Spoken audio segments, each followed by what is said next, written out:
কি রে বাজান, তুই তো তাড়াতাড়ি চলে আসলি। আজকে না তার নতুন ব্যবসা বনের কথা ছিল। আমার সব শেষ হয়ে গেছে মা, সব শেষ হয়ে গেছে। রহিম ভাইয়ের ব্যবসার জন্য যে টাকা দিছিলাম সবগুলো টাকা মাইরা দিছে মা। এখন আমার কইতাছে ব্যবসা নাকি টাকা সে লস করছে, ব্যবসা বন্ধ হয়ে গেছে। আমি বিচার দেওয়ার জন্য চেয়ারম্যানের কাছে গেছিলাম মা, কিন্তু চেয়ারম্যান আমার কোনো কথাই শোনে নাই মা। আমার পুরো পৃথিবীটা এখন অন্ধকার লাগতেছে। আমি নিঃস্ব হয়ে গেলাম মা, আমি নিঃস্ব হয়ে গেলাম। বাজান রে, তুই চিন্তা করিস না, সবকিছু ঠিক হয়ে যাইব। সব দোষ আসলে তোর পোড়া কপালি বউর, পড়লে গ্যাসকে এরকম হয়েছে। তুই একটা কাজ কর, ওরে খবর দে। আর গতবার যে টাকা দিছিল ওগুলা তো মন থেকে দেয় নাই, মনে ডিট রেখা দিছে। এলিগা তোর ব্যবসার এই অবস্থা হয়েছে। একটা কাজ কর, ওরে আবার খবর দে। আর কিছু টাকা পয়সার ব্যবস্থা করে দিতে। ওগুলা দিয়া না হয় নতুন করে ব্যবসা পাতি আবার শুরু করবি। তুমি কি পাগল হয়ে গেছো মা? এখনো তুমি আমার বউরে দোষ দিতেছো?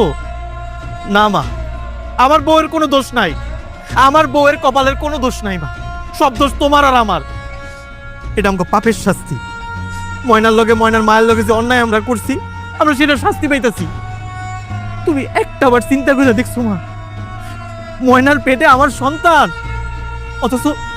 অথচ তার আমি এই বাড়ি থেকে বাইর করে দিছি মা। একটা বাড়ির জন্য ওর কথা আমি চিন্তা করি নাই। ওর কই যাইবো, কি করব, কি খাইবো, কিচ্ছু ভাবি নাই মা, কিচ্ছু ভাবি নাই। আর সেই জন্য আজকে আমি নিঃস্ব হয়ে গেছি, পথের ফকির হয়ে গেছি মা। মা, এখন আমার উচিত ময়নার পা ধরে মাপ চাওয়া, ওর কাছে মাপ চাওয়া মা। আর তুমি আমারে কি কইলা ওর কাছে আবার যে টাকা চাইতে?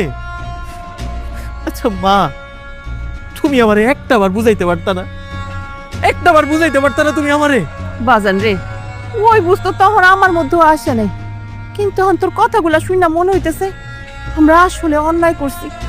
তুই যেমনি পারস বৌমারে বাড়িতে ফিরা নিয়ে আয়। আমার লক্ষ্মী বউ এই বাড়ি থেকে চলে গেছে দেখে আজকে অলক্ষ্মীর দশা লাগছে। বৌমার পেটে আমগর বংশের বাত্তি, এটা জানো আমরা বৌমারে ঘর থেকে বাইর করে দিছি। তুই বৌমারে ফেরত নিয়ে আয়, দরকার লাগলে আমি বৌমার পায়ে ধরে মাপ চামো। তুই যা বাজান, যা। ও মা, তুমি ঠিকই কইছো। আমার ময়নার আমি বাড়িতে ফিরাই নিয়ে আমো। ওরে আর আমি কোনো কষ্ট পাইতে দিব না মা, ওরে আমি খুঁজা বাইর করবো। আমার পাপের শাস্তি আমি পাইয়ে গেছি, কিন্তু আমার সন্তানকে আমি শাস্তি পাইতে দিব না মা। আমি যাইতাছি মা, ময়নারে ফিরাই আনতে যাইতাছি। আমি যাইতাছি।